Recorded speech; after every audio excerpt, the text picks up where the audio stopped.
Un geste en apparence banal, mais ô combien important. La prévention des infections commence bien avant le bloc opératoire. Pas question d'y pénétrer sans désinfection préalable, ni tenue stérile. Et pour le matériel, c'est pareil. Ici, vous avez tout le matériel destiné au bloc opératoire, avec tous les produits, les compresses stériles et tout ce qui va être utilisé. Et ici, les instruments qui sortent de la stérilisation. Et on est sûr qu'ils ont été stérilisés puisqu'on voit que le scotch a viré. Le patient lui-même a été douché et shampouiné à l'aide de produits antiseptiques plusieurs fois avant d'être opéré. À l'hôpital Neurocardio, rien n'est laissé au hasard.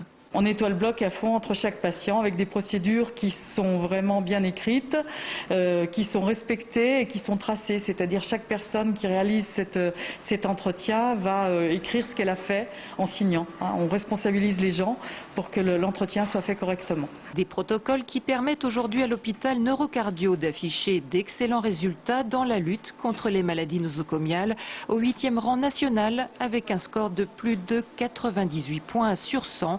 Suivi de près par le centre Léon Bérard. Sur 84 établissements hospitaliers dans le département, ceux appartenant au HCL sont plutôt de bons élèves.